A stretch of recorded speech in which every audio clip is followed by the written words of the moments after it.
북한의 7차 핵실험이 임박한 가운데 최근 잇단 미사일 도발에 대해 남북이 유엔 총회에서 팽팽히 맞섰습니다.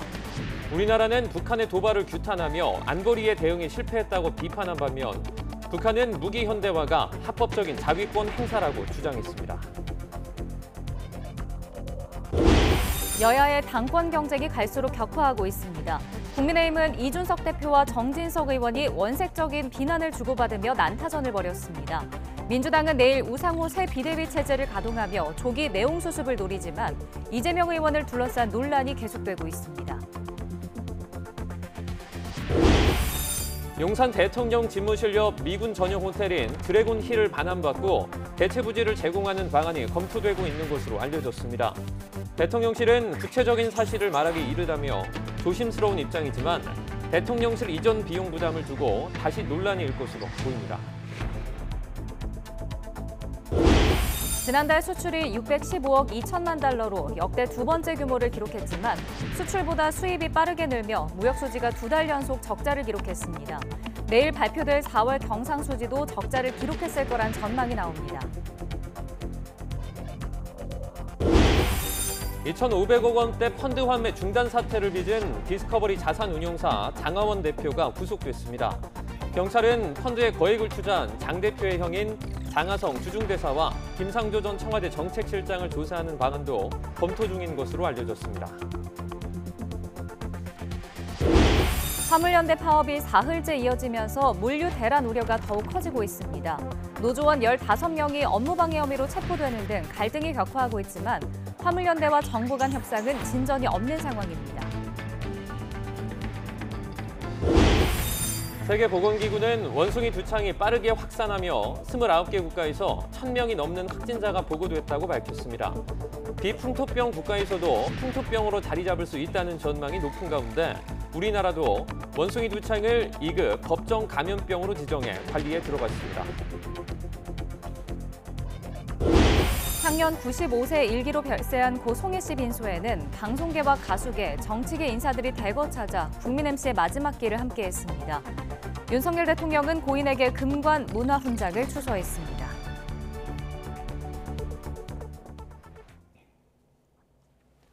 여러분 안녕하십니까? 6월 9일 목요일 굿모닝 YTN 2부 시작합니다. 북한의 잇단 미사일 도발과 이에 따른 제재 문제를 놓고 남과 북이 유엔 총회에서 팽팽히 맞섰습니다. 우리나라는 북한의 도발을 규탄하고 안보리 결의안 채택 불발을 비판한 반면 북한은 무기 현대화는 합법적인 자위권 행사라는 주장과 함께 미국을 비난했습니다. 워싱턴에서 강태욱 특파원이 보도합니다. 지난달 대북 추가 제재 결의안 거부권 행사 문제를 논의하기 위해 열린 유엔 총회 회의. 일단 거부권을 행사한 중국과 러시아는 미국의 행동이 필요하다며 대북 제재 완화와 연합 군사훈련 중단 등을 촉구했습니다. 북한은 더 나아가 미국이 추진한 결의안 채택 시도는 유엔 헌장과 국제법 정신에 위배된 불법 행위라고 비판했습니다. 특히 최근의 잇단 미사일 시험은 미국의 위협으로부터 주권을 지키기 위한 것으로 무기를 현대화하는 적법한 권리라고 주장했습니다. 그러면서 미국의 미사일 시험을 문제 삼았습니다. Really hard to understand why missile tests of the different type, including ICBM and hypersonic missile conducted by United States, have never been called into question or condemned at the UN Security Council. 이에 대해 조현 대사는 북한의 거듭된 탄도미사일 발사를 가장 강력한 용어로 규탄한다고 밝혔습니다.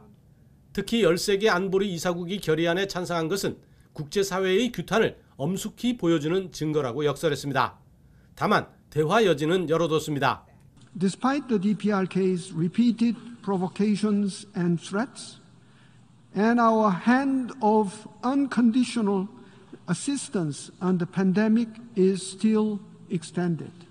북한의 핵실험이 임박했다는 관측이 나오는 와중에 남과 북이 설전을 벌인 셈입니다. 특히 조 대사는 안보리가 2006년 이후 처음으로 북한의 심각한 도발에 대응하는 데 실패했다고 비판했는데 거부권을 행사한 중국과 러시아를 겨냥한 것으로 보입니다. 워싱턴에서 YTN 강태욱입니다. 제이크 설리번 미국 백악관 국가안보보좌관이 북한의 핵실험 동향을 면밀히 모니터링하고 있다면서 핵실험을 할 경우 강력히 대응하겠다고 밝혔습니다. 설리번 보좌관은 현지 시각 8일 브리핑에서 미국이 북한을 분명히 주시하고 있고 북한이 행한 실험들에 대해 계속 대응하고 있다고 말했습니다. 이어 북한의 행위가 한국, 일본 등과 동맹의 강력함을 더욱 공고히 했다면서 북한의 미사일 시험 발사에 대응해 양국과 행한 연합훈련을 사례로 꼽았습니다. 우크라이나 방문을 위해서 출국한 국민의힘 이준석 대표와 당 중진 정진석 의원 사이에 원색적인 비난이 오가며 갈등이 격화하고 있습니다. 우크라이나 방문부터 공천관리, 혁신위 구성 등을 두고 그야말로 난타전이 이어졌습니다. 김태민 기자입니다. 국민의힘 정진석 의원의 공개 지적과 이준석 대표의 반박으로 이어진 SNS 설전은 노골적인 감정 싸움으로 번졌습니다. 자신의 공천 관리를 지적하려면 상당한 용기가 필요할 것이라는 이 대표의 응수에 정 의원은 정치 선배의 충고를 무시하는 만용이라며 거친 표현을 섞어 비난했습니다. 정 의원은 또 이 대표의 우크라이나 출국이 자기 정치라는 비판을 굽히지 않았는데 사실 러시아와의 전쟁이기 때문에 한반도의 민감한 이해관계가 걸려있는 상황이에요. 저는 국익이라는 차원에서 좀 더 심사숙고해 봤으면 한다는.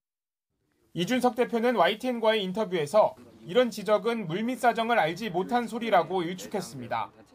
제가 이거를 외교부나 대통령실과 상의하지 않고 왔겠습니까? 소위 윤핵관이라 불리시는 분인데 어떻게 이렇게 상황 파악을 잘못하고 이렇게 지적을 하셨는지 저도 의아하고. 그러면서 혁신위원회 출범을 공천과 연계해 공세를 펴는 건 당권을 노리는 세력이라며 머릿속에 공천밖에 없을 것이라고 격앙된 반응을 보였습니다.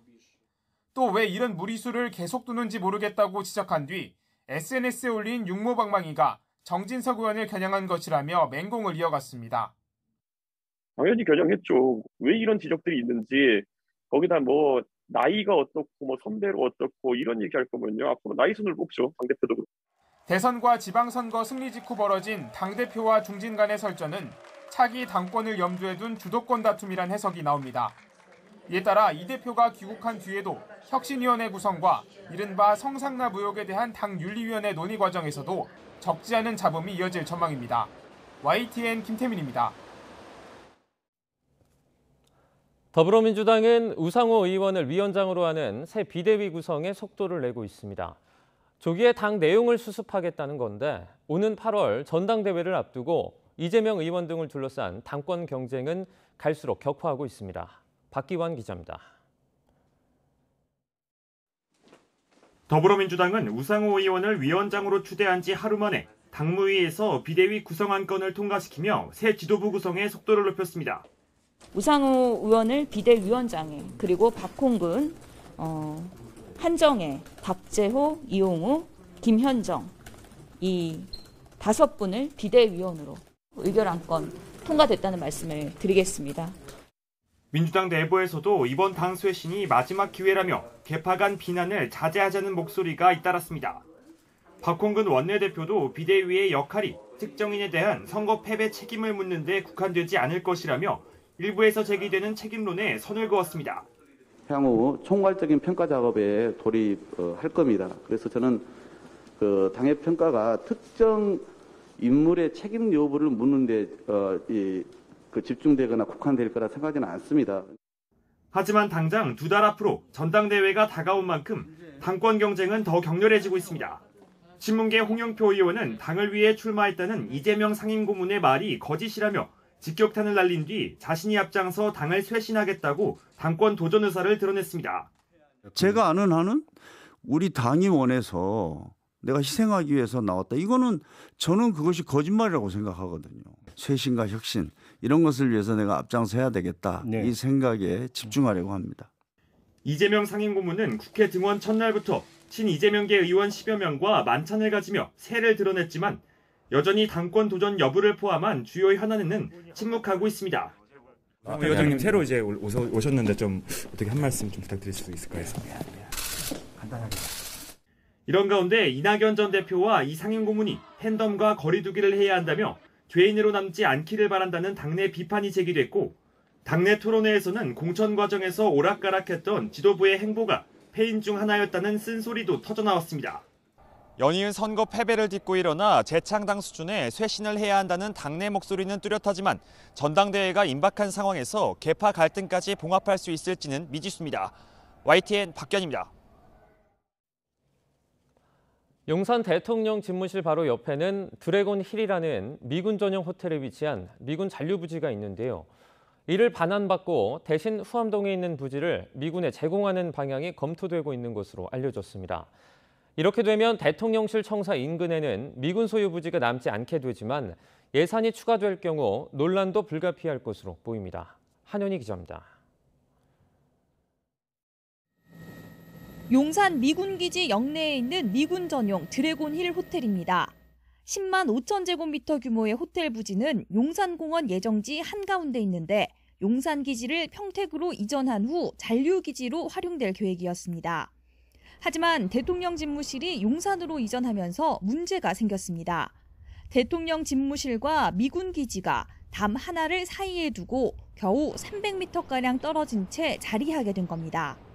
이에 따라 정부는 이 호텔 부지를 반환받고 대신 대체 부지를 미군에 제공하는 방안을 협의하는 것으로 전해졌습니다. 미군에 제공될 대체 부지는 후암동 부근의 미국 대사관 이전 예정지 주변 지역이 검토되는 것으로 알려졌습니다. 반환이 성사될 경우 드래곤힐 호텔 부지는 시민에게 공개될 용산공원 예정지에 포함되거나 과거 청와대 영빈관처럼 국가 외빈 행사를 치르는 공간으로 활용할 가능성이 커 보입니다.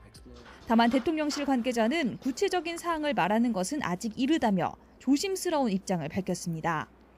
대통령실 이전으로 잔류기지 위치를 다시 조정하게 된 만큼 관련 예산이 추가로 소요될 경우 대통령실 이전 비용 부담을 두고 또다시 논란이 일 것으로 보입니다.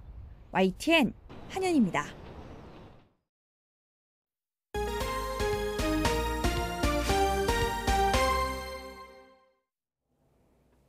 2,500억 원대 펀드 환매 중단 사태를 빚은 디스커버리 자산운용 장하원 대표가 구속됐습니다. 경찰은 이 펀드에 거액을 투자한 장 대표의 친형인 장하성 주중대사와 김상조 전 정책실장도 조사하는 방안을 검토하고 있습니다. 보도에 김혜린 기자입니다. 펀드에 부실이 발생할 수 있다는 점을 알면서도 판매하고 수익이 없는 상황에서도 신규 투자자가 낸 투자금을 기존 투자자에게 수익금으로 지급해 폰지 사기 혐의를 받는 장하원 대표가 결국 구속됐습니다. 법원은 장 대표의 구속 전 피의자 신문을 연 뒤 도주와 증거인멸 염려가 있다며 장 대표의 영장을 발부했습니다. 하지만 같은 혐의로 수사 중인 회사 임원 김모 씨는 혐의가 가볍지 않지만 주거가 일정하고 증거인멸 우려가 없다며 영장을 기각했습니다. 앞서 법원의 신문을 받기 위해 출석한 장 대표는 혐의를 인정하느냐는 취재진의 질문에 아무런 대답을 하지 않았습니다. 부실펀드 판매 의혹 인정하십니까? 투자금 돌려받기 의혹 인정하십니까? 대광형 펀드 특혜 의혹 인정하십니까? 경찰은 장 대표의 영장을 지난달 신청했지만 검찰이 보완 수사가 필요하다며 영장 신청을 한 차례 반려했고 경찰은 보강 수사를 거쳐 영장을 다시 신청했습니다. 디스커버리 펀드는 2017년에서 2019년 4월까지 IBK 기업은행과 하나은행 등 시중은행과 증권사를 통해 판매됐습니다. 이후 운용사의 불완전 판매와 부실 운용 등으로 환매가 중단돼 투자자들이 피해를 봤습니다. 지난해 4월 말 기준 피해액은 2,562억 원에 달합니다. 피해자들은 평생 모은 은퇴자금, 주택 구입 자금, 자녀 결혼 자금, 노후 자금, 사업 설비 자금 등 소중한 돈을 돌려받는 계기가 되기 바란다. 디스커버리 펀드에는 장 대표의 형인 장하성 주중대사와 김상조 전 청와대 정책실장도 거액을 투자한 것으로 확인돼 논란이 일기도 했습니다. 경찰은 장 대사와 김 전 실장을 조사하는 방안도 검토 중인 것으로 알려졌습니다. YTN 김혜린입니다. 화물연대 파업으로 시멘트와 철강 등 주요 건설자재 공급이 심각한 차질을 빚고 있습니다. 파업이 장기화할 경우 가뜩이나 건설자재 가격 급등으로 어려움을 겪는 공사 현장이 멈춰설 수도 있어서 업체마다 비상이 걸렸습니다. 이동우 기자입니다. 충북 단양의 한 시멘트 공장. 시멘트를 운반할 차량 등이 분주하게 드나들어야 하지만 화물연대 파업으로 움직이는 차량이 거의 없습니다. 지금처럼 차량이 진출입이 안 한다 하면 오늘과 같이 선전전 일정으로 아마 진행이 될 것으로 지금 파악이 되고 있습니다. 시멘트 업계는 출하량이 급감하면서 하루 매출 손실이 153억 원에 달하는 것으로 추정하고 있습니다. 네, 어제 이어서 오늘도 저희 이제 시멘트 제품 출하가 전면 중단된 상태입니다. 이런 상황이 며칠 더 지속되면 저희 시멘트를 원재료로 쓰는 레미콘 공장에서 공사 현장에 제품 타설이 이루어질 걸로 예상되고, 철강업체들도 화물연대 파업으로 물류의 차질을 빚고 있습니다. 현대제철 포항공장은 이틀 연속으로 전혀 출하를 못하고 있고, 포스코 포항제철소도 하루 물동량 4만 9천 톤 가운데 2만 톤의 출하가 중단됐습니다. 이처럼 건설자재 공급 차질에 대형 건설사들도 당장 비상이 걸렸습니다. 건설 현장의 필수 자재인 레미콘과 철근은 현재 확보해 놓은 재고로 며칠간은 버틸 수 있지만 화물연대 파업이 장기화되면 시멘트와 철강 자재 수급 차질로 건설 현장에도 막대한 피해가 예상됩니다. 이런 가운데 수도권 철근 콘크리트 업체들이 건설 자재비 급등으로 파산 위기에 몰렸다며 대형 건설사에 공사비 인상을 요구하면서 다음 달 공사 중단을 예고했습니다. 공사비 증액에 대해서 원만히 협상에 임하도록 촉구하는 공문을 발송하고 7월 11일 날 D-Day를 잡아서 불성실한 원청사에 대해서는 현장을 세우겠다는 그런 결의를 하였습니다. 건설자재비 급등으로 인한 갈등에 화물연대 파업 여파로 시멘트와 철강 공급에 심각한 차질이 빚어지면서 전국의 공사 현장이 중단될 위기에 처했습니다. YTN 이동호입니다. 우리나라가 사상 최대 수출 실적을 이어가고 있지만 무역 수지는 2달 연속 적자를 기록했습니다. 수입액이 더 많이 늘어난 탓인데 이에 따라 국가의 영업이익 개념인 경상수지도 2년 만에 적자를 기록할 거란 전망이 나오고 있습니다. 보도에 강희경 기자입니다. 지난달 우리나라 수출이 615억 2천만 달러로 역대 두 번째 규모를 기록했습니다. 견고한 성장세를 이어가는 것으로 보이지만 실상을 들여다보면 마냥 웃을 수만은 없습니다. 수출보다 수입액이 더 큰 폭으로 늘어나면서 오히려 무역 수지는 적자 행진을 이어가고 있기 때문입니다. 러시아의 우크라이나 침공 여파 등으로 원자재 가격이 급등한 탓이 큽니다. 자재 자체의 상승이 상식선에서 상승이 되면 문제가 없겠죠. 그런데 상승폭 자체가 상식을 초월하는 30%, 2배, 4배 상승하는 상황이고, 관건은 점차 쌓여가는 무역 적자가 경상수지에도 영향을 미칠지 여부입니다. 경상수지는 우리나라를 기업으로 봤을 때 다른 나라와 맺은 모든 경제적 거래에서 어느 정도의 영업이익을 만들었는지 보여주는 수치입니다. 우리나라는 이 경상수지에서 무역수지가 차지하는 비중이 특히 큰데 이에 따라 내일 발표될 4월 경상수지도 적자를 기록했을 거란 전망이 나옵니다. 우리나라의 경우 경상수지 중에서 그 상품 무역 수지가 차지하는 비중이 80% 이상인데 적자가 예상되고 있기 때문에 아마 경상수지도 올해 4월 달에는 적자가 되지 않을까. 특히 4월엔 국내 상장사의 외국인 투자자 배당 지급이 몰린다는 점도 변수입니다. 실제 적자가 나오면 23개월 연속 경상수지 흑자 추세도 꺾이게 됩니다. 4월 경상수지의 경우 매년 4월 외국인 배당 지급이 집중되는 데 따른 일시적 요인으로 다소 악화될 가능성이 있지만 5월에는 다시 개선될 것으로 전망됩니다. 정부의 낙관적인 전망에도 불구하고 대외적 여건이 어떤 흐름으로 진행될지 불확실성이 큰 상황. 무역 수지 적자가 이어지면 1998년 외환위기 이후 처음으로 연간 경상수지와 재정수지가 모두 적자를 기록하는 쌍둥이 적자가 현실화할 수 있어서 경제 충격이 우려된다는 목소리가 나오고 있습니다. YTN 강희경입니다. 원숭이 두창이 유럽, 미주 등 비풍토병 지역에서 빠르게 번지며 한 달 만에 확진 건수가 1,000건을 넘어섰습니다.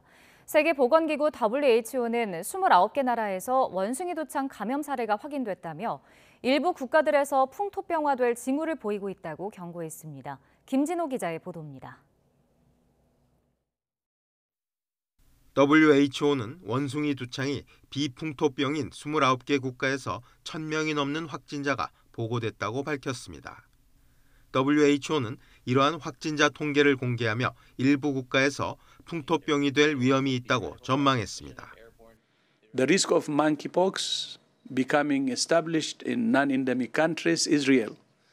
WHO is particularly concerned about the risks of this virus for vulnerable groups, including children and pregnant women.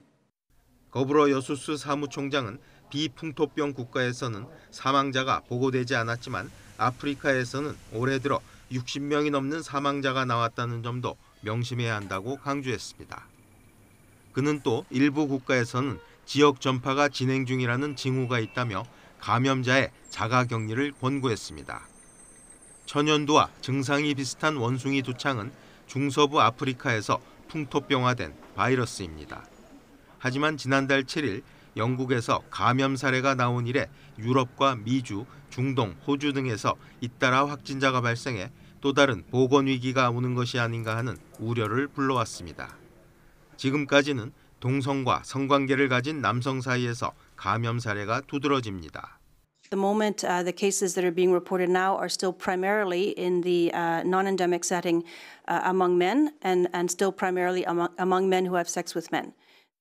WHO는 많지는 않지만 여성 확진자도 보고되고 있다고 밝혔습니다. 루이스 사무국장은 타인과의 밀접 접촉이 주된 전파 경로라고 재차 강조하면서 공기로 전파되고 있는지에 대해선 아직 확인된 바 없다고 설명했습니다. YTN 김진호입니다. 국내에서 2급 법정 감염병으로 지정된 원숭이 두창 확진자 격리 기간은 3주 정도로 예상됩니다. 중앙재난안전대책본부는 감염력 소실 여부가 격리 일수의 중요한 기준이라며 원숭이 두창의 경우 코로나19처럼 7일로 정해진 게 아니라고 밝혔습니다. 이에 대해 질병관리청은 수포 등 증상이 있을 때 감염력을 갖는 원숭이 두창 특성을 고려해서 관련 증상이 모두 사라질 때까지 환자를 격리할 방침이라고 설명했습니다. 이 기간은 3주 정도로 예상하며 최종 격리 해제 여부는 의료진이 판단하게 된다고 강조했습니다.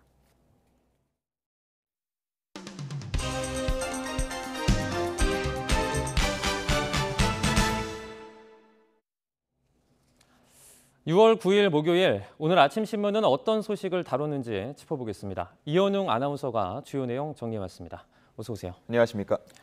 네, 오늘은 경제 이야기로 시작을 하도록 하겠습니다. 서울신문 일면이고요. 여기 보시면 S공포라는 말이 보이는데 이게 이제 스태그플레이션 말하는 거겠죠? 네, 그렇습니다. 성장은 더딘데 물가는 높은 상황, 다시 말해서 엎친 데 덮친 그런 상황이 바로 스태그플레이션인데요. 네. 지금 전 세계가 이 스태그플레이션의 공포, 다가오고 있다라는 분석이 잇따라 나오고 있습니다. 네. 우리나라도 예외는 아닐 것으로 보입니다. 서울신문 일면에 나온 표 보시면요. 중앙에 OECD나 IMF 같은 각 기관이 예상한 올해 한국의 경제 성장률과 물가 상승률이 나와 있습니다. 이전 발표에서 최근 발표로의 변화가 나와 있는데 하나같이 경제 성장률은 더 낮추고 또 물가 상승률은 더 높게 수정했습니다. 예상대로라면 말 그대로 스태그플레이션을 우리나라도 직면하게 될 텐데요. 네. 대표적으로 말하는 스태그플레이션 상황, 1970년대 오일 쇼크 때입니다.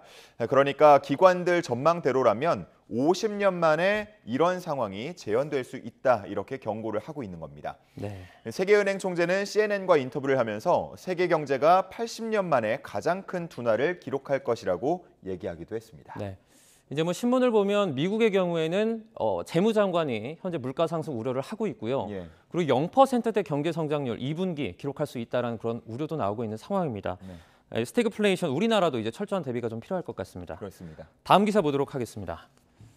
네, 오늘로 이제 화물연대 파업 사흘째인데요. 화물 기사들의 입장을 조명한 기사가 나와 있죠. 네, 그렇습니다. 한겨레 신문 일면에 담겨 있는데요. 화물 기사의 현재 상황을 인터뷰를 통해서 조금 더 자세하게 풀어 썼습니다. 네. 우선 이 안전 운임제, 화물 기사들에게는 최저임금이라고 불린다고 하는데요. 한 번 출근을 해서 퇴근할 때까지 업무를 하는 걸 화물 기사 은어로 한탕이다, 이렇게 부른다고 합니다. 뭐 한탕 네. 두탕한다, 이렇게 표현을 하는 건데, 한겨레가 인터뷰한 화물 기사의 경우 보통 새벽 6시에 일을 시작해서 그 다음 날 오후 1시가 되어야 한탕을 마친다고 합니다. 네. 그러니까 이틀에 걸쳐서 업무를 하는 건데요. 그렇다 보니까 한 달에 한 12탕에서 13탕 정도를 보통 하게 된다고 합니다. 한 탕을 할 때 100만 원 정도를 받는다고 하는데요. 그러면 12탕, 13탕 한 1,200만 원에서 1,300만 원의 수입을 올리게 되는 겁니다. 네. 이렇게만 보면 아마 뭐야 돈 많이 버는데? 라고 생각을 하실 수도 있는데요. 화물 기사들은 나가는 돈도 상당히 많다 이런 입장입니다. 네. 한 달에 기름값만 670만 원 든다고 하고요. 고속도로를 오가는 비용, 또 요소수 같은 유지비, 그리고 2억에 가까운 화물차 할부까지 다 빼고 나면 그렇게 많이 벌고도 한 달에 남는 돈은 한 200만 원도 되지 않는다. 이런 인터뷰가 실려 있었습니다. 네. 뭐 지금도 이런 상황인데 만약 안전운임제가 사라지면 지금보다 서너 탕은 더 뛰어야 그나마 지금 수준이 유지될 것이라는 전망을 하고 있었고요.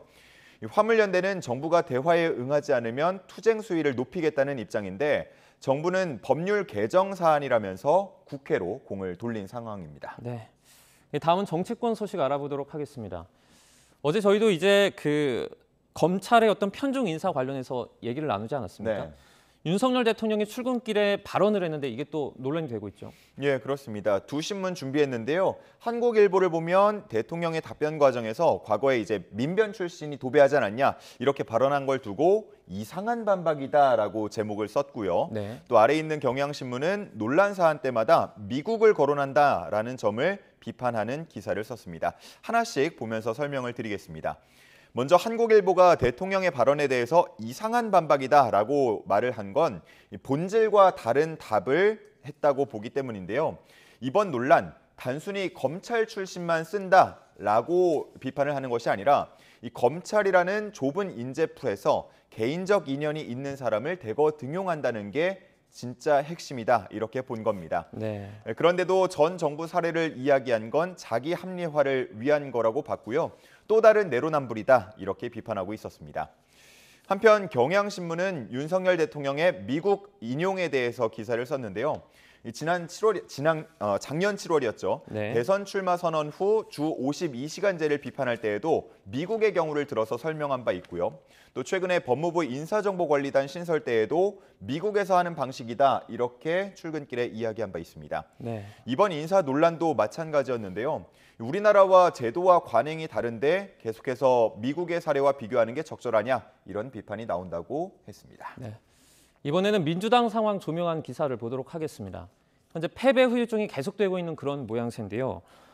여기서 보시면 이제 개딸이란 말이 또 등장을 했습니다. 네. 저희가 어제 개딸에 대해서 설명을 드렸었는데 이제 개딸은 개혁의 딸이라는 의미로 이재명 의원의 어떤 특정 팬덤을 좀 의미하는 것 같습니다. 네. 어떤 기사입니까? 네, 제목을 보면요. 문자 폭탄은 양념이라던 친문, 개딸에 당하자 폭력적이라고 제목을 썼습니다.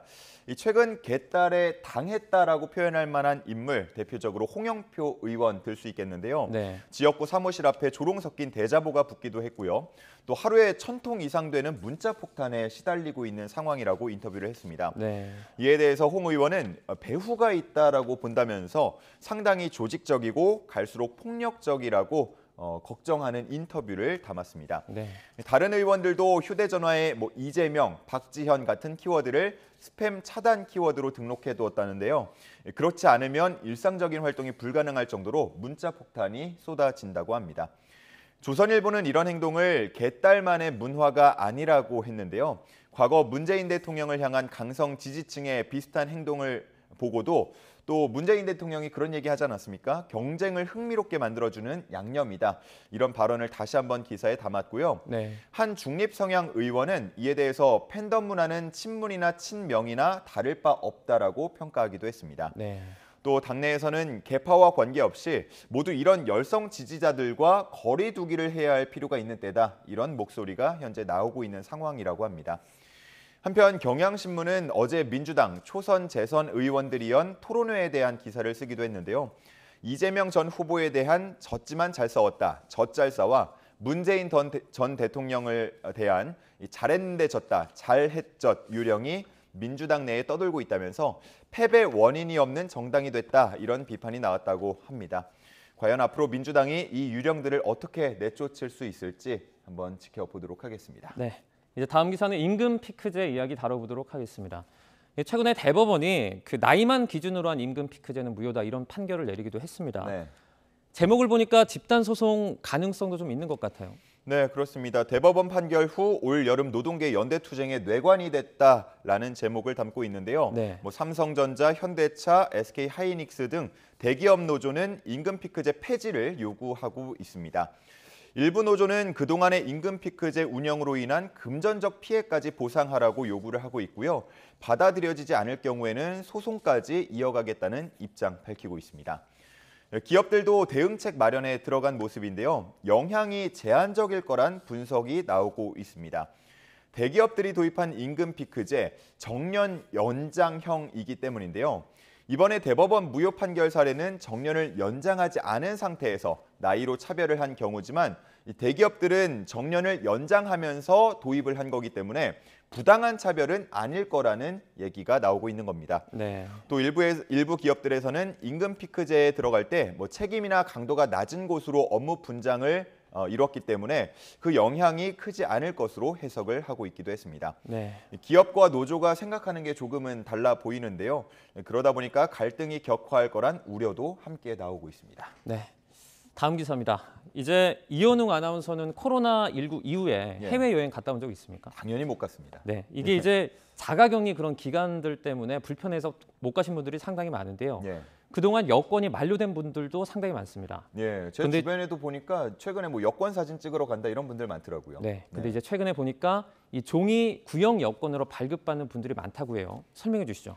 네, 그렇습니다. 작년 12월부터 신형 여권이 전면 발급이 됐습니다. 이 신문에서는 지금 흑백으로 나와 있는데 아래에 나온 게 이제 신형 남색 전자 여권이고요. 위에 나와 있는 게 구형 녹색 종이 여권입니다. 아마 지금까지 여권 생각하면 녹색이 더 익숙하신 분들 많으실 것 같습니다. 네. 이 구형 여권 재고가 다 떨어질 걸로 예상되는 시점에 맞춰서 신형 여권 이 발급을 시작을 했는데요. 거리두기 이후에 구형 여권 발급량이 크게 줄면서 지금 한 150만여 개 정도가 남아 있다고 합니다. 네. 그래서 지난달 31일부터는 둘 중에 선택해서 발급받을 수 있도록 했다고 하는데요. 첫날 들어온 11,000여 건 신청 중에서 신형으로 신청한 건이 한 8,000여 건 됐다고 하고 구형으로 신청한 건이 3,500건 정도 됐다고 합니다. 그러니까 신청자 중에 한 30% 정도는 구형 여권을 선택했다는 건데요. 네. 그 이유는 크게 두 가지라고 합니다. 하나는 발급 수수료가 저렴하다는 점인데 신형에 비해서 다소 저렴하다고 합니다. 신형은 유효 기간과 면수에 따라서 한 42,000원부터 5만 원대까지 구성이 돼 있는데요. 구형은 최대 4년 11개월짜리로 받아도 15,000원 정도면 된다고 합니다. 네. 조금 저렴하다고 볼 수가 있겠고 두 번째 이유, 이제 한 150만여 개 정도 남은 한정판이다라는 점입니다. 앞으로 더 희귀해질 거라고 생각해서 구형으로 받는 분들도 있는 것 같습니다. 네, 말씀하신 한정판에다가 이제 비용을 고려했을 때 상당히 좀 구미가 당기는 그런 구형 종이 여권인 것 같습니다. 마지막 기사 보도록 하겠습니다. 이제 고인이 된 송혜 씨의 기사입니다. 활짝 웃는 모습이 사진에 실렸는데요. 설명해 주시죠. 네, 벌써부터 많이 그리워하는 분들 많으신 것 같습니다. 네. 고인의 생애를 다룬 기사들이 오늘 신문 많은 곳에 있었는데요.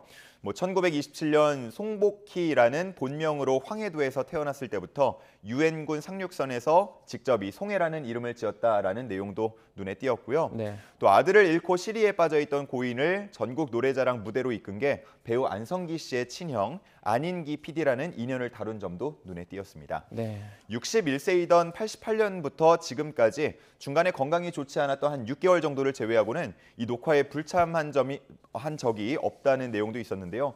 같이 방송을 하는 입장에서 정말 이렇게 불참하지 않는 거 대단하다고 느껴지고요. 네, 그렇습니다. 이런 건강 비결을 이전에 BMW라고 설명을 한 적이 있었는데요. 네. 버스, 그리고 메트로, 지하철, 그리고 워킹, 걷기를 자주 한다 이렇게 얘기한 바도 있습니다.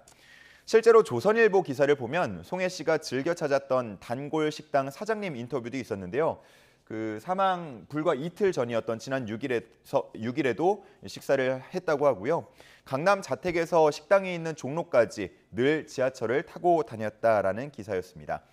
또 2,500원의 국밥집, 6,000원의 이발소가 단골이었다면서 고인의 소박함을 다룬 내용도 있었습니다. 많은 분들이 고인의 죽음을 안타까워하고 벌써부터 그리워하고 있는데요. 이런 점을 고려해서 윤석열 대통령은 문화훈장 중 가장 높은 등급인 금관을 추서하기도 했습니다. 네. 이제 뭐 천국에서 노래자랑을 외쳐주세요라는 희극인 후배죠. 네. 이용식 씨의 어떤 표현이 좀 기억에 남습니다. 네. 알겠습니다. 굿모닝 브리핑 오늘 말씀 여기까지 듣도록 하겠습니다. 고맙습니다. 감사합니다.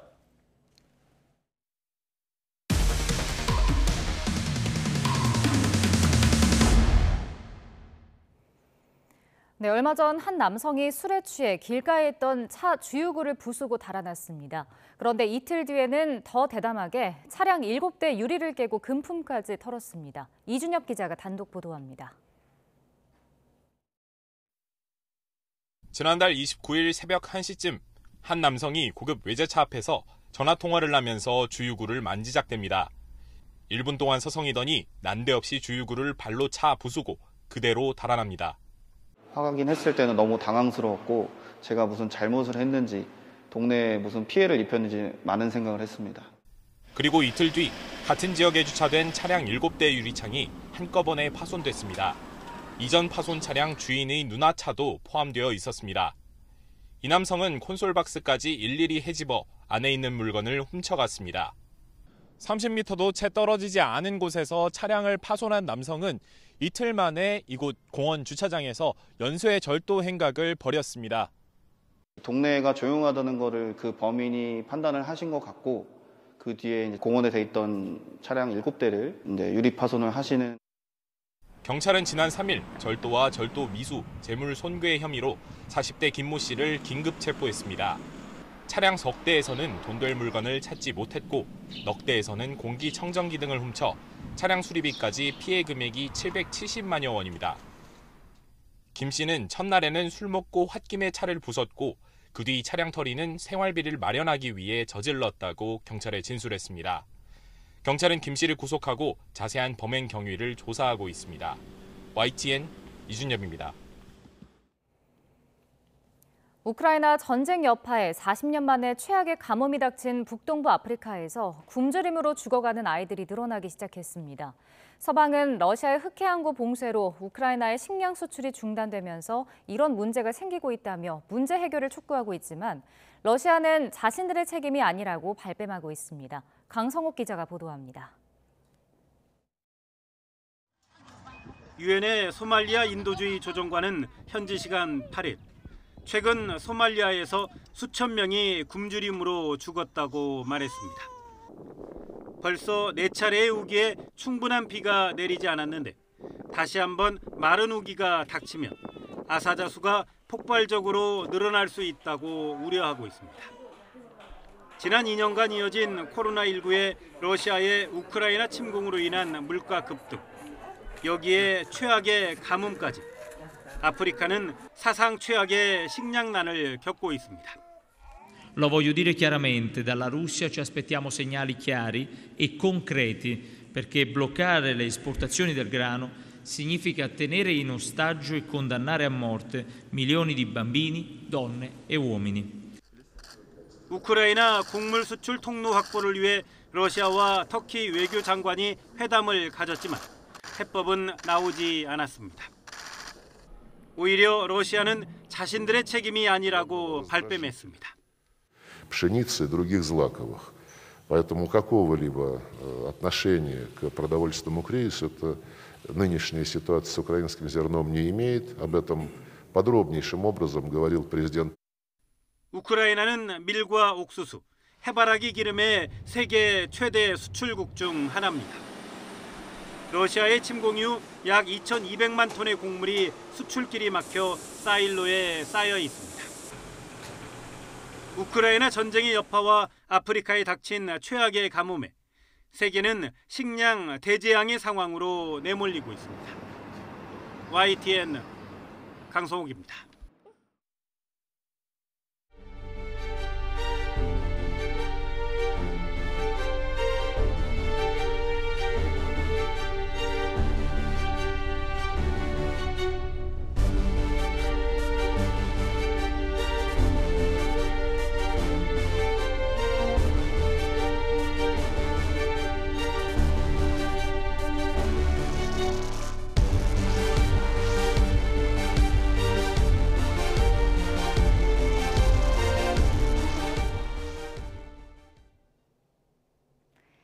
오늘 아침 출근길에도 우산 하나 챙기셔야겠습니다. 곳곳에 비나 또 소나기 소식이 들어있는데요.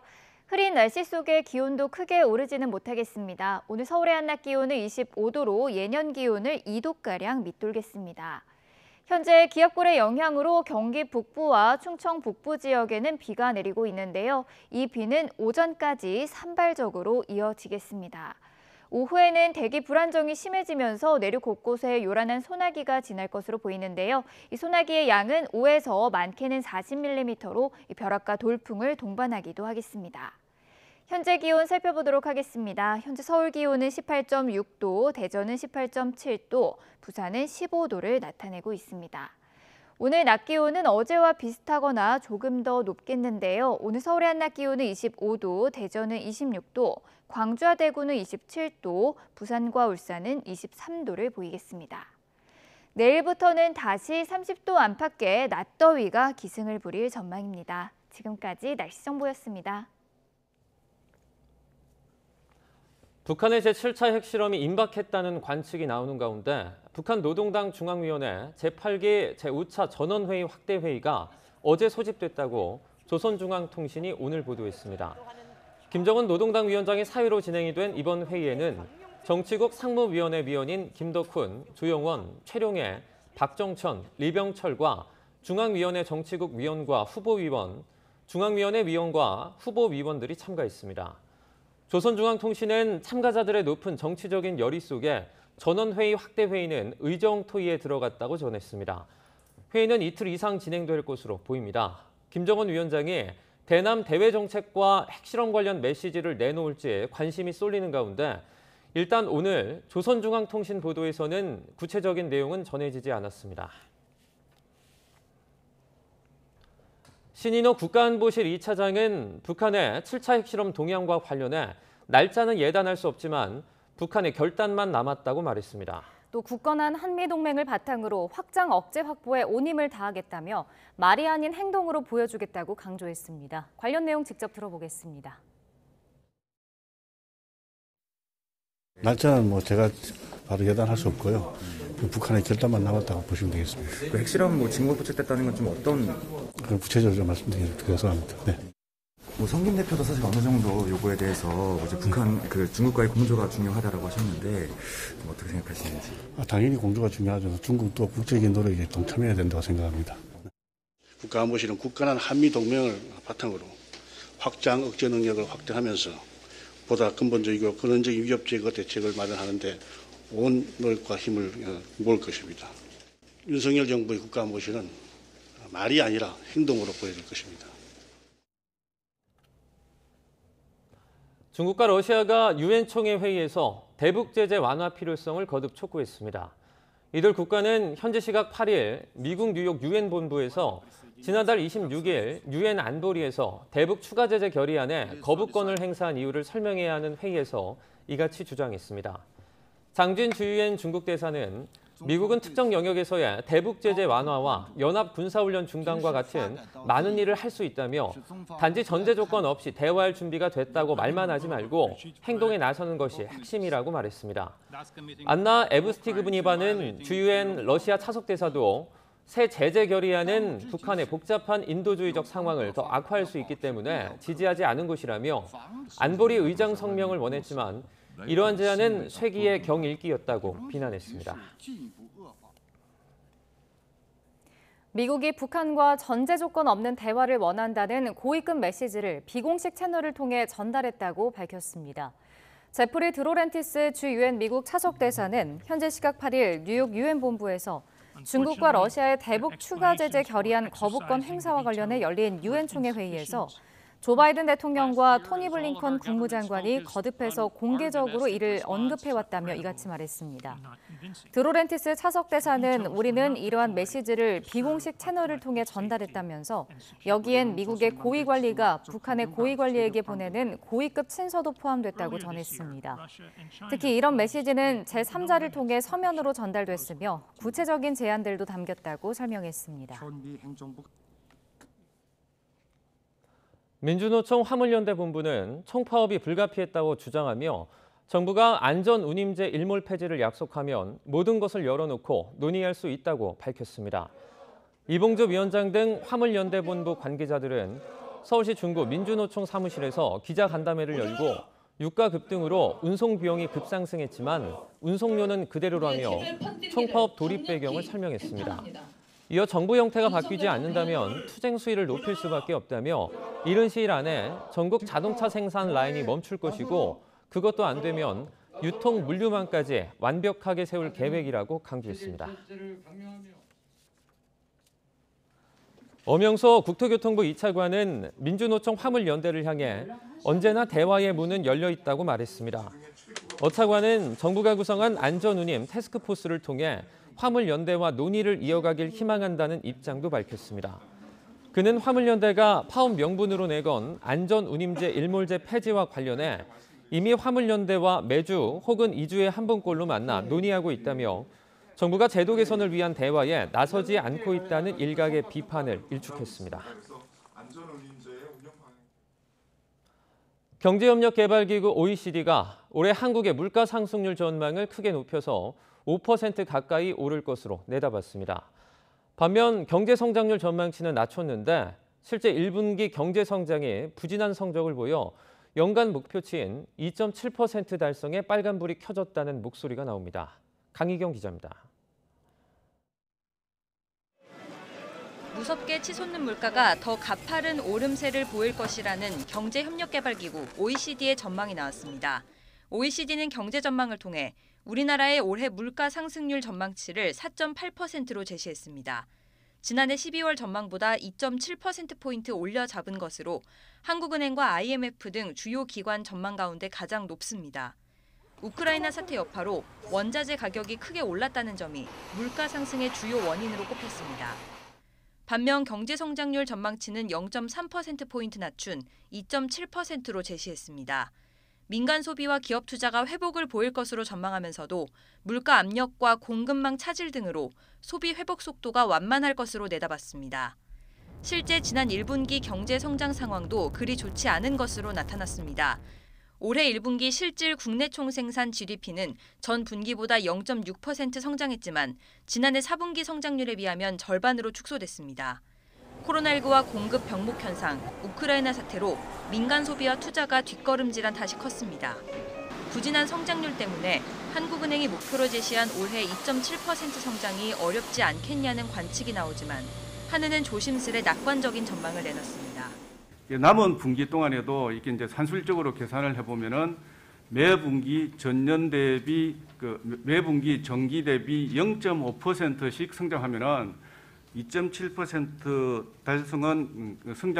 달성은 가능한 것으로 이렇게 나왔습니다. 지난해 1인당 국민 총소득 GNI가 3만 5천 달러를 돌파했다는 점은 긍정적입니다. 원화 기준으로 1년 전보다 7.2% 증가한 건데 국민 총소득이 3만 5천 달러를 넘어선 건 이번이 처음입니다. 특히 지난 2019년부터 감소세를 보이다가 3년 만에 증가세로 전환했습니다. 하지만 세계적으로 성장률이 떨어지는 데다 높은 물가와 환율 상승세가 이어지고 있어서 경제 성장 동력이 계속 유지될지는 미지수란 우려가 나오고 있습니다. YTN 강희경입니다. 중동의 주요 산유국 중 하나인 아랍에미리트는 국제유가가 현재 수준보다 더욱 상승할 것으로 예상했습니다. 블룸버그 통신에 따르면 수하일 마즈루아이 UAE 에너지부 장관은 현지 시간 8일 요르단에서 열린 컨퍼런스에 참석해 중국 봉쇄가 완전히 풀리지 않았기 때문에 유가가 정점이라고 볼 수 없다고 밝혔습니다. 마즈루아이 장관은 중국 봉쇄가 풀리면 더 많은 원유 수요가 생길 것이라면서 현재 공급량은 수요를 충족시키지 못하는 수준이라고 강조했습니다. 윤석열 대통령이 신임 금융감독원장에 사상 처음으로 검찰 출신의 이복현 전 부장검사를 임명하면서 검찰 독식 인사라는 논란이 일자 강하게 반박했습니다. 윤 대통령은 어제 출근길에 기자들과 만나 과거 민변 출신이 도배를 하지 않았냐면서 미국 같은 나라에서도 나라를 변호한 법조인, 거버넌트 어토니들이 정관계에 폭넓게 진출하고 있다며 이것이 법치국가가 아니겠냐고 반문했습니다. 특히 이복현 신임 금감원장은 오랜 세월 금융수사 과정에서 금감원과 협업했고 금융감독 규제나 시장조사 분야 전문가라며 아주 적임자라고 강조했습니다. 한동훈 법무부 장관이 검찰의 직접 수사 기능을 사실상 확대하는 내용을 담은 검찰 조직 개편을 추진하고 있습니다. 사실상 문재인 정부에서 이뤄진 검찰개혁과 오는 9월 시행을 앞둔 검수완박 뒤집기라는 평가가 나옵니다. 보도에 우철희 기자입니다. 법무부는 최근 대검찰청과 협의를 통해 검찰 조직 개편안을 마련했습니다. 문재인 정부가 직접 수사부서 70%가량을 형사, 공판부로 바꾸는 총량 축소에만 치중해 민생범죄의 효율적인 대응이 어려워지는 등 검찰 기능이 비정상화됐다는 겁니다. 법무부 장관이 수사지휘권 폐지와 같은 윤석열 정부 국정과제 이행 동력을 확보하기 위한 차원이라는 설명도 덧붙였습니다. YTN이 확보한 관련 문건을 보면 개편 방향은 크게 세 가지입니다. 장관 수사 개입 배제, 형사부의 인지수사 복원, 전문 수사부서 기능 강화입니다. 법무부는 먼저 검찰 안에 수사 임시조직을 설치할 때 필요한 법무부 장관의 승인을 없애기로 했습니다. 추미애 장관 재직 시절 만들어진 규정인데 수사 초기부터 장관이 영향력을 행사해 부당한 수사 개입 논란을 초래할 수 있다면서 검찰의 독립성과 정치적 중립성을 보장하겠다는 취지입니다. 현재 일선 검찰청의 마지막 순위 형사부, 이른바 형사 말부만 검찰총장 승인을 얻어 수사를 개시할 수 있는 규정도 없애기로 했습니다. 쉽게 말해 모든 형사부가 중요 범죄의 단서를 발견할 경우 직접 수사를 개시할 수 있도록 열어주겠다는 겁니다. 모든 수사 개시 사건을 사전에 총장 승인까지 받는 건 비효율적이고 제때 수사에 착수하지 못하거나 증거인멸, 범인 도피 가능성과 같은 폐해가 있다는 이유입니다. 형사부나 공판부로 바뀐 전문 수사부서들은 고도화, 첨단화되는 범죄의 효과적인 대응 차원에서 원래대로 되돌리기로 했습니다. 특히 전국 최대 규모 검찰청인 서울중앙지검의 경우 현재의 반부패 강력수사부를 반부패 수사부로 바꾸고 2개에서 3개로 늘리기로 했습니다. 강력수사부는 독립됩니다. 또 기존 형사부 일부를 공공수사부나 국제, 정보기술범죄, 조세범죄 수사를 담당하는 부서로 이름도 바꿉니다. 법무부는 일선 검찰청의 의견 수렴을 마친 뒤 행정안전부 등과 협의를 거쳐 이번 달 안에 국무회의에서 의결할 방침입니다. 이번 검찰 조직 개편안은 한동훈 법무부 장관이 문재인 정부에서 이뤄진 검찰개혁과 오는 9월 시행을 앞둔 검수완박을 사실상 완전히 뒤집겠다는 신호탄으로 해석되는 가운데 후속 작업도 이어질 것으로 보입니다. YTN 우철입니다.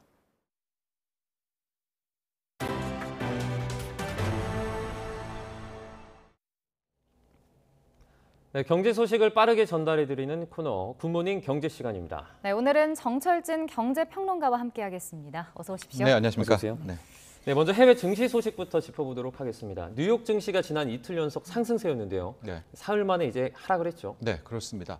최근에 뉴욕 증시뿐만이 아니라 우리나라 증시를 좀 보면은요, 하루 오르고 하루 내리고 장 하루를 봐도 내렸다가 올라가고 올랐다가 내려가고 이런 모습을 계속 보이고 있는데요. 네. 핵심은 바로 내일이죠. 우리 시각으로 내일 저녁 밤에 발표되는 미국의 5월 소비자 물가 상승률입니다. 네. 이것을 놓고 시장이 아직도 많은 의구심과 또 확신을 계속하는 건데요.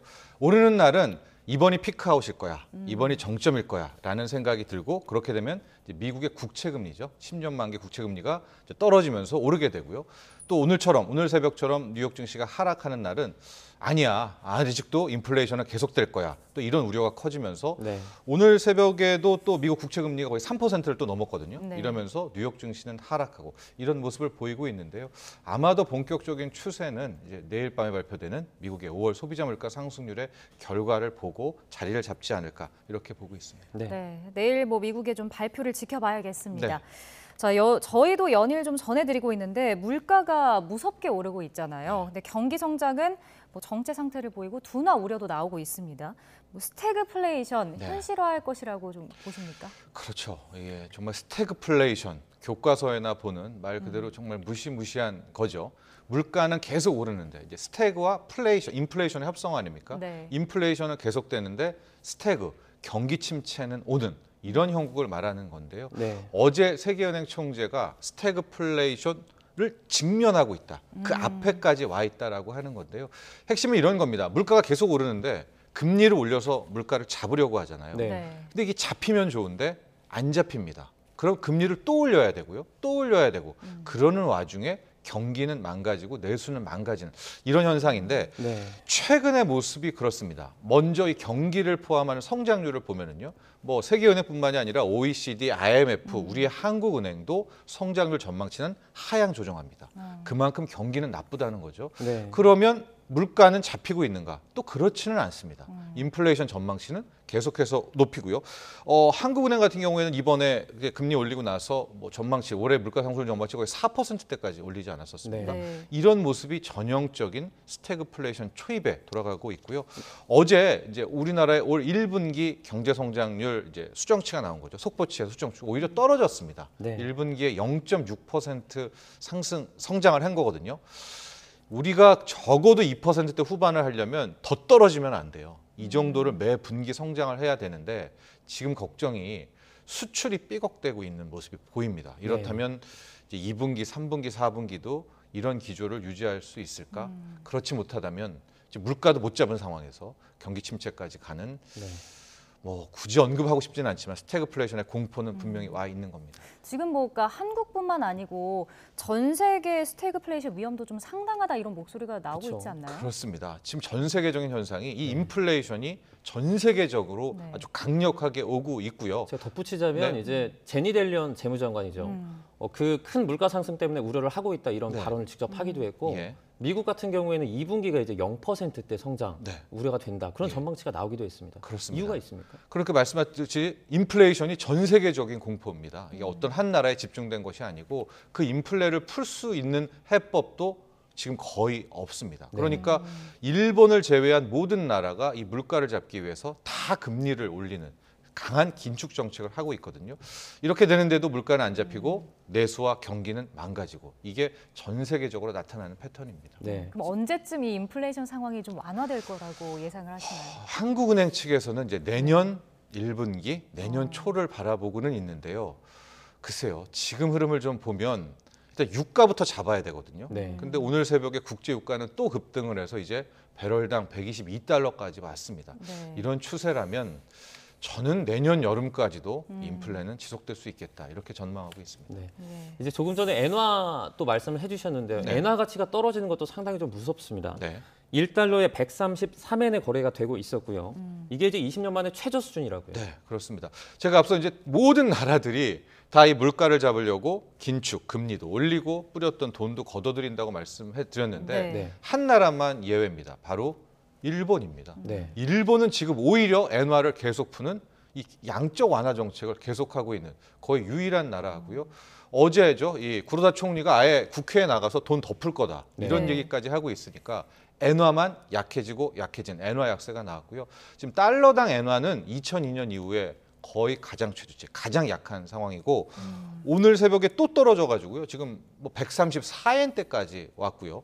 우리 원엔으로 봐도 지금 거의 100엔당 940원, 938원까지 엔화가 끝모를 추락을 하고 있는데 일본 입장에서는 이런 것 같아요. 일본이 이렇게 엔화를 계속 풀 수 있는 것은 일본은 또 인플레가 약합니다. 지금 2%대 정도거든요. 그러니까 일본 입장에서는 그동안 워낙 디플레이션에 시달려서 이참에 한번 인플레를 일으켜볼까라는 좀 그런 의도도 읽어볼 수 있을 것 같습니다. 근데 이제 엔저 현상이 이렇게 계속 길어지면 우리 경제에도 좀 타격이 있지 않을까 싶거든요. 이 부분은 어떤가요? 바로 그겁니다. 뭐 일본이 홀로 뭐 엔화를 풀어서 약하게 하든 또 뭐 일본 정부가 재정에 흔들리든 뭐 일본 경제가 어떻게 되든 실은 중요한 것은 이 엔저가 결국 돌아 우리에게도 피해를 준다는 건데요. 우리와 일본은 이 수출 산업에 교집합이 많습니다. 경합을 한다고 하죠. 뭐 자동차도 그렇고요, 전자도 그렇고. 근데 이렇게 엔화가 약해지니까 이제 달러로 환산되는 수출 가격에 있어서 굉장히 일본은 가격 경쟁력을 얻게 되고요. 우리는 상대적인 피해를 보게 되는데 문제는 제가 앞서 말씀드렸듯이 지금 수출이 굉장히 삐걱대고 있거든요.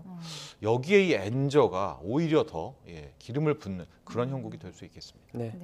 이제 정부가 예고한 전력 도매가 상한제를 놓고 민간 발전사들이 강하게 반발을 하고 있습니다. 먼저 이게 왜 논란이 되는지 설명을 좀 해주시죠. 좀 복잡한데요. 쉽게 말하면 이제 한국전력이 자체적으로 전력도 생산하지만 모든 걸 할 수가 없기 때문에 민간 발전소에서 전력을 사옵니다. 그걸 가지고 다시 우리 국민에게 공급을 하게 되는데 4월 때 쉽게 말하면 도매가로 사오는 거죠. 도매가로 네. 사와서 이제 우리에게 다시 공급을 하는 건데 이 도매가에 자기가 한전에 사올 때 상한선을 두겠다라는 겁니다. 네. 이제 그게 바로 S&P고 전력 도매 가격 상한제를 이야기하는 건데 네. 왜 그러느냐?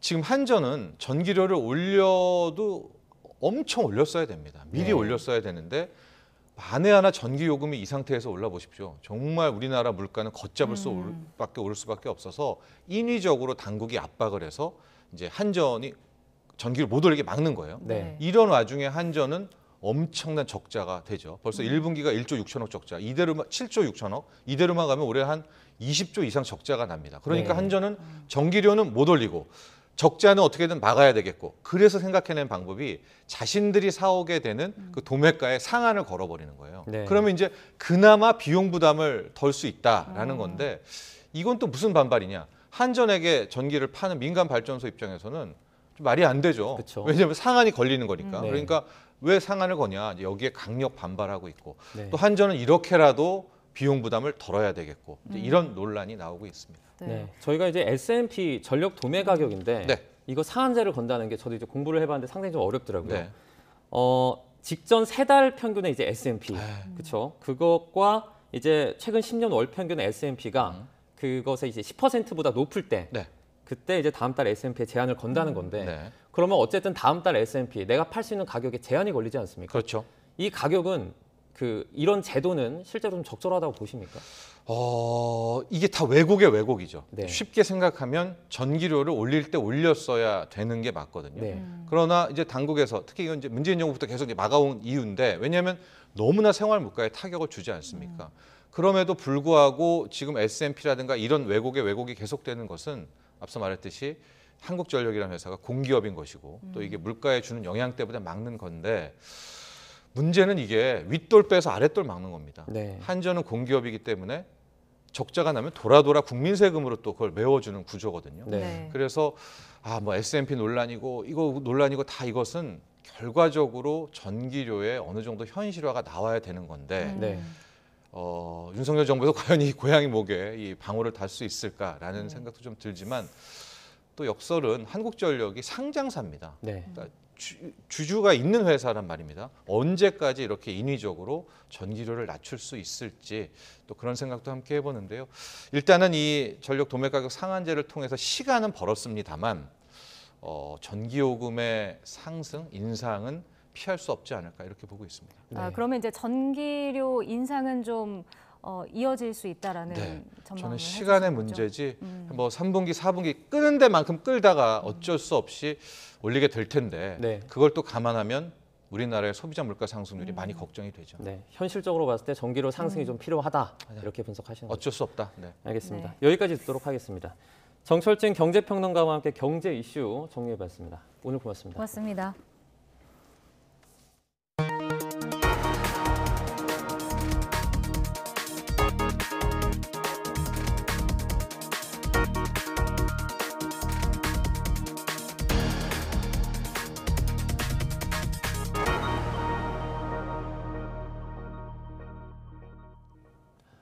중소벤처기업부와 소상공인시장진흥공단은 오늘부터 올해 2분기에 손실보상 선지급 신청을 받는다고 밝혔습니다. 선지급 대상은 코로나19 거리두기 방역 조치가 시행이 됐던 지난 4월 1일부터 17일 사이에 영업시간 제한 조치를 받은 소상공인과 소기업 61만 2천 개사입니다. 선지급 금액은 100만 원으로 중기부는 17일간의 방역 조치 기간과 상향 조정된 하한액을 고려했다고 설명했습니다. 선지급 신청은 오늘 오전 9시부터 손실보상 선지급 사이트에서 이루어지며 오는 13일까지는 사업자 등록번호 끝자리를 기준으로 오부제가 시행됩니다. 국제선 규제가 전면 해제된 첫날 한산했던 인천공항은 다시 여행객들로 북적였습니다. 하지만 코로나19 이전 수준을 회복하기까진 여객기 확충 등 여러 과제가 산적해 있어 적지 않은 시간이 필요할 것으로 보입니다. 보도에 이승윤 기자입니다. 코로나19 사태 이후 2년 2개월 만에 항공 규제를 전면 해제한 첫날. 평일인데도 인천공항 이용객은 4만 명에 달했습니다. 가장 관심인 건 부족한 여객기 탓에 천정부지로 치솟던 항공권 가격입니다. 코로나 이전에는 한 50만 원, 40만 원에 갔다면 지금 저희가 여러 검색을 하니까 130만 원에서 160만 원 정도로 1인당 너무 올라서 사실 여행을 가야 될까 참 심지어 부담이 있는데 이번 조치로 항공사들은 수요에 맞춰 국제선을 운영할 수 있게 됐습니다. 인천공항은 코로나 이전처럼 24시간 운영됩니다. 백신 미접종 입국자의 격리 의무도 없어졌습니다. 저 하와이로 여행 가려고 하는데 여행 간 지는 한 2년 정도 만에 가는 것 같아요. 많이 들뜨는 편이고 그리고 좀 기대가 되는 상황입니다. 국내에서는 아무래도 좀 제약이 좀 컸었는데 외국을 나가면서 좀 많이 자유롭지 않을까 싶어서. 이제 뭐 하늘문도 열리고 지금 뭐 해외도 이제 다 열리고 그래서 지금 상당히 기분이 좋습니다. 지금 너무 들떠 있고 가서 신나게 재밌게 놀다 올 예정입니다. 스쿠버 다이빙도 하고 뭐 관광지도 가고 맛있는 것도 먹고. 하지만 항공편 운항이 코로나 이전 수준을 회복하려면 시간이 걸릴 전망입니다. 국제선 증편을 위해선 화물기로 쓰던 여객기를 복원하고 인력 충원도 필요하기 때문입니다. 현재 여객 수요 증가가 점진적으로 이루어지고 있지만 코로나19 이전 대비 운항 회복률은 아직 20% 수준입니다. 이에 따라 총 인력의 절반가량이 유무급 휴직을 진행하고 있습니다. 올해 1월 35만 명 수준이던 공항 이용객 수는 지난달엔 93만 명을 기록해 2배 넘게 늘었습니다. 연말에는 400만 명까지 늘어나 코로나19 이전의 70% 수준을 회복할 것으로 보입니다. YTN 이승윤입니다. 코로나19가 엔데믹으로 전환됐지만 대기업 10곳 가운데 7곳은 재택근무제를 시행하는 것으로 나타났습니다. 한국경영자총협회는 매출 상위 100대 기업을 상대로 거리두기 해제에 따른 재택근무 현황을 조사한 결과 72.7%가 재택근무를 시행 중인 것으로 나타났다고 밝혔습니다. 이 같은 재택근무 비율은 1년 전보다 19%포인트 정도 감소한 것입니다. 거리두기 해제에도 재택근무를 유지하는 이유로는 전면 출근에 따른 충격 완화 등 단계적 일상회복 차원이라는 응답이 43.8%로 가장 많았고 직원들의 재택근무 선호와 코로나19 재확산 방지 등의 순이었습니다. 3년 전에 한 노동자가 홀로 인터넷선 작업을 하다가 감전을 당해 양팔을 잃고 1급 장애인이 됐습니다. 사측은 충분한 안전대책을 갖췄는데도 노동자가 추가 수당을 받기 위해 무리한 작업을 했다고 주장해왔는데요. 법원은 사측 주장을 모두 받아들이지 않고 회사 책임자에게 징역 6개월의 실형을 선고했습니다. 이준엽 기자입니다. 양팔에 손 대신 갈고리 의소를 단 하모 씨는 다른 사람의 도움 없이 식사하지 못합니다. 새 아이를 둔 가장이었지만 3년 전 사고로 1급 장애인이 된 뒤 배우자에게 생계를 의존하고 있습니다. 경제적인 게 제일 힘든 것 같아요. 뭐 다른 것도 다 힘든데 애들이 점점 커지면서 이제 드는 비용이 많으니까. 하 씨는 지난 2019년 1월 경남 진주시 공단에서 혼자서 인터넷 수리를 하던 도중 3만 볼트 변압기에 감전되는 사고를 당했습니다. 2인 2조 작업을 같이 할 동료를 구하지 못해 위험 작업을 함께 봐주는 사람이 없었고 감전 사고를 당하고 정신을 잃은 30여 분 동안은 아무도 몰라서 신고조차 못했습니다. 직원의 뒤통수를 이제 반 정도 이렇게 컨테이너 위로 나온 걸 보게 된 거죠. 그러면서 이제 119 신고를 하고 색깔로 그냥 빨갰고 그냥 하나의 한 덩이의 고기 같았다. 사고 후 오랜 세월이 지났지만 고용주인 KT서비스는 보상금과 병간호비를 지급하지 않고 있습니다. 대신 법정에서 노동자 과실로 인한 사고라는 주장을 고수하고 있습니다. 검전기 등 안전 보조 장비를 충분히 지급했고 노동자가 요청하면 2인 1조 작업으로 전환하거나 고소 작업차를 부를 수 있었는데 하 씨가 일을 빨리 해서 수당을 더 받으려고 무리하다 사고를 당했을 뿐이라는 겁니다. 당시 안전을 위해 지급된 검전기는 아무 때나 올려 제 기능을 못하는 실정이었지만 회사는 사고 다음 날 검전기로 큰 피해를 막았다며 자화자찬하기도 했습니다. 웃기는 소리 하지 마라. 우리 법에 판결아. 법원은 지난달 1심 선고를 내리면서 KT서비스 측 주장을 대부분 인정하지 않았습니다. 하 씨가 고객으로부터 독촉을 받다 보니 위험한 작업을 할 수밖에 없었고 팀원마다 각자 맡은 일이 있어서 차마 2인 1조를 위해 누군가를 불러달라고 할 수 없었다고 판단했습니다. 또 고소작업차는 팀이 한 달 동안 진행한 작업 2,100여 건 가운데 고작 5번만 쓸 정도로 운영이 유명무실했다고 봤습니다. 그러면서 당시 안전책임자인 본부장에게 산업안전보건법 위반 혐의로는 이례적으로 징역 6개월의 실형을 선고하고 법인에도 벌금 700만 원형을 내렸습니다. 재판부는 법정 구속이 마땅하지만 합의를 원만히 하길 바란다며 본부장을 구속하지는 않았습니다. 하지만 합의는 여전히 이뤄지지 않았고 본부장은 다른 본부로 옮겨 근무하고 있습니다. KT서비스 남부는 YTN 취재진에 향후 피해보상 협의에 성실히 임할 것이라고 밝혔습니다. 다만 징역형을 받은 본부장은 발령 열흘도 되지 않아 사고를 겪었고 1심 판결에 대해 항소장을 제출했다며 형 확정 이후에 징계 여부를 결정할 예정이라고 설명했습니다. YTN 이준엽입니다. 상습 도박과 성매매 알선 등으로 1년 6개월 실형을 선고받은 가수 승리가 내일 저녁과 함께 민간교도소로 이감됩니다. 국군교도소에 수감된 승리는 내일인 9일자로 전역 처분을 받고 경기 이천시 국군교도소 인근에 있는 민간교도소인 여주교도소로 이감됩니다. 앞서 지난달 26일 대법원은 상습도박과 성매매 처벌법 위반 등의 혐의로 기소가 된 승리의 상고심에서 징역 1년 6개월을 선고한 원심을 확정했고 형기는 2023년 2월까지입니다. 남욱 변호사를 비롯한 대장동 사업 관계자들이 화천대유 대주주 김만배 씨가 말한 이른바 50억 클럽 주장을 믿지 않았다고 말했습니다. 남 변호사는 어제 서울중앙지방법원에서 열린 곽상도 전 의원과 김 씨의 공판에 증인으로 출석해 이같이 증언했습니다. 남 변호사는 김 씨가 곽 전 의원에게 50억 원씩 챙겨줘야 한다는 말을 들었을 때 이를 믿었느냐는 김 씨 변호인 질문에 과거부터 김 씨는 늘 비용을 부풀렸던 경험이 있다며 믿지 않았다고 답했습니다.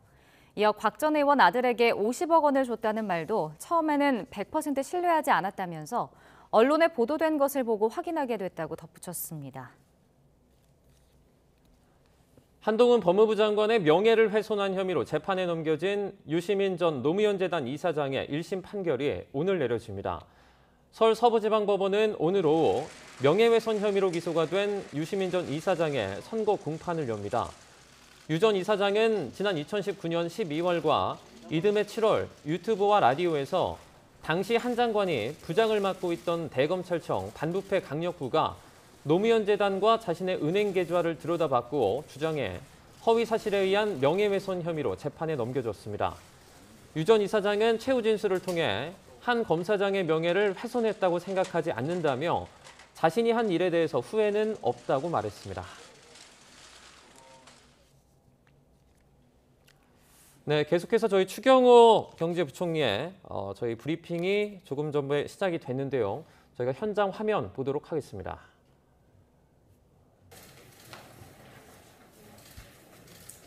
예, 서울의 장관님들, 예, 인사드립니다. 예, 반갑습니다.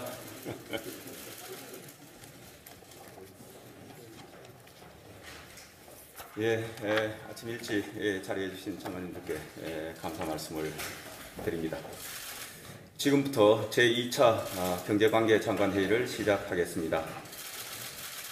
새 정부가 출범한 지 오늘로 한 달이 되었습니다. 그간 새 정부 경제팀은 출범 직후부터 민생 안정을 최우선 순위에 두고 추경 및 민생 대책 추진 등 쉼없이 달려왔습니다. 오늘 회의에서는 향후 5년간 새 정부 경제 운영의 청사진을 제시할 새 정부 경제정책 방향에 대해 논의하고자 합니다. 주지하시다시피 우리 경제는 저성장과 양극화라는 구조적 위기에 봉착해 있습니다. 그간 정부의 과도한 규제와 시장 개입, 경제, 사회 체질 개선 지연 등으로 민간 활력과 성장 잠재력이 크게 저하되고 시장의 분배 기능도 약화되면서 문제가 더욱 고착화, 심화되는 양상입니다. 최근에는 고물가에 따른 민생경제 어려움이 지속되는 가운데 어제 발표된 OECD 세계 경제 전망에 따르면 글로벌 경제 회복세 둔화와 물가의 큰 폭 상승이 전망되는 등 대외 불확실성도 큰 상황입니다. 이러한 구조적, 복합적 위기를 돌파하고 저성장 극복과 성장, 분배, 선순환의 기틀을 마련하기 위해서는 과감한 경제정책 패러다임 전환이 필요합니다. 정부는 이러한 비상한 상황 인식 하에 크게 5가지 방향성 하에 새 정부 경제 정책 방향을 준비하고 있습니다. 우선 민간, 시장, 기업 중심으로 경제 운영의 축을 전환하여 민간의 역동성을 제고하겠습니다. 시대에 뒤떨어진 규제와 세제를 과감히 개편하여 기업에 활력을 불어넣겠습니다. 둘째, 공공, 노동, 교육, 금융, 서비스 등 5대 부문 구조 개혁을 통해 우리 경제의 성장 경로를 업그레이드 하겠습니다. 셋째, 디지털 전환, 인구 구조 변화 등에 선제적으로 대응하여 지속 가능한 성장 기반을 구축하겠습니다.